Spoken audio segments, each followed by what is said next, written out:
जय श्री राम। जे गावहिया चरित सभारे ते यही ताल चतुर रखवारे। सदा सुनहि सादर नर नारी ते सुर बर मानस अधिकारी। जो लोग इस चरित्र को सावधानी सुनते हैं गाते हैं वे ही इस तालाब के चतुर रखवाले हैं, और जो स्त्री पुरुष सदा आदर पूर्वक इसे सुनते हैं वे ही इस सुंदर मानस के अधिकारी उत्तम देवता हैं। अति खल जे विषयी बग कागा यहीं सर निकट न जाहि अभागा। शंभुक भेग सेवार समाना इहान विषय कथा रस नाना। जो अति दुष्ट और विषयी हैं वे अभागे बगुले और कौवे हैं, जो इस सरोवर के समीप नहीं जाते, क्योंकि यहाँ इस मानस सरोवर में घोंघे मेढक और सेवार के समान विषय रस की नाना कथाएं नहीं हैं। ते ही कारण यावत ही हारे कामी काक बलाक विचारे। आवत यहीं सरयति कठिनाई राम कृपा बिनु आई न जाई। क्यों इसी कारण बेचारे कौवे और बगुले रूपी विषयी लोग यहाँ आते हुए हृदय में हार मान जाते हैं, क्योंकि इस सरोवर तक आने में कठिनाइयाँ बहुत हैं। श्री राम जी की कृपा बिना यहाँ नहीं आया जाता। कठिन कुसंग कुपंथ कराला तेहि के बिन बचन बाग हरि ब्याला। गृह का रजनाना जंजाला ते यति दुर्गम शैल विशाला। घोर कुसंगी भयानक बुरा रास्ता है। उन कुसंगियों के वचन ही बाघ सिंह और सांप हैं। घर के कामकाज और गृहस्थी के भांत भांत के जंजाल ही अत्यंत दुर्गम बड़े बड़े पहाड़ हैं। वन बहु विषम मोह मद माना नदी कुतर्क भयंकर माना।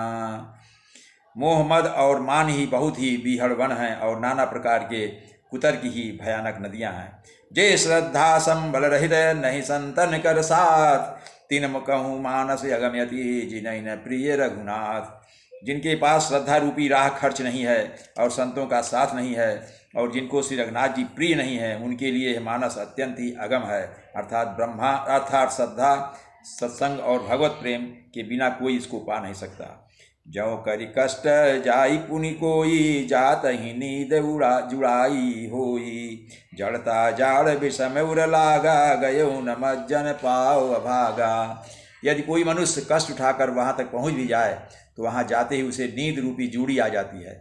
इसमें हृदय में मूर्खता रूपी बड़ा कड़ा जाड़ा लगने लगता है, जिससे वहाँ जाकर भी वह अभागा स्नान नहीं कर पाता।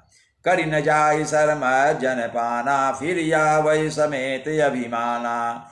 मैं जो बहोरी को पूछन यावा सर निंदा करिता ही बुझावा।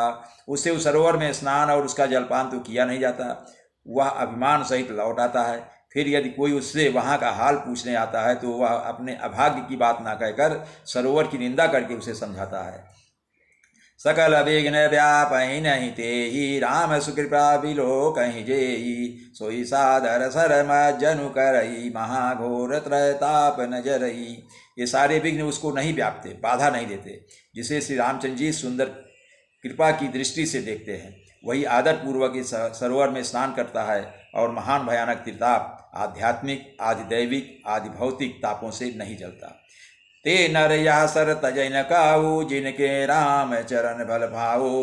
जो नहाय चाय सर भाई सो सतसंग करो मन लाई। जिनके मन में श्री राम जी के चरणों में सुंदर प्रेम है वे इस सरोवर को कभी नहीं छोड़ते हैं। हे भाई, जो इस सरोवर में स्नान करना चाहे वह मन लगाकर सत्संग करे।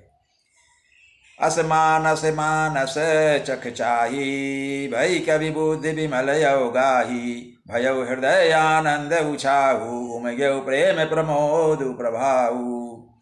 ऐसे मानस सरोवर को हृदय के नेत्रों से देखकर और उसमें गोता लगाकर कवि की बुद्धि निर्मल हो गई। हृदय में आनंद और उत्साह भर गया और प्रेम तथा आनंद का प्रवाह उमड़ आया। चली सुभग कविता सरिता सो राम विमल जस जल भरिता सो। सरजू नाम सुमंगल मूला लोक वेद मत मंजुल कूला। उससे वह सुंदर कविता रूपी नदी बह निकली जिसमें श्री राम जी का निर्मल यश रूपी जल भर गया है। इस कविता रूपिणी नदी का नाम सरजू है, और जो संपूर्ण सुंदर मंगलों की जड़ है। लोकमत और वेदमत इसके दो सुंदर किनारे हैं। नदी पुनीत सुमानस नंदिनी कलिमल तृण तरु मूल निकंदिनी। यह सुंदर मानस सरोवर की कन्या सरजू नदी बड़ी ही पवित्र है, और कलयुग के छोटे बड़े पाप रूपी तिनकों और वृक्षों को जड़ से उखाड़ फेंकने वाली है। श्रोता त्रिविध समाजपुर ग्राम नगर धोकूल संत सभा अनुपम यवद सकल सुमंगल मूल।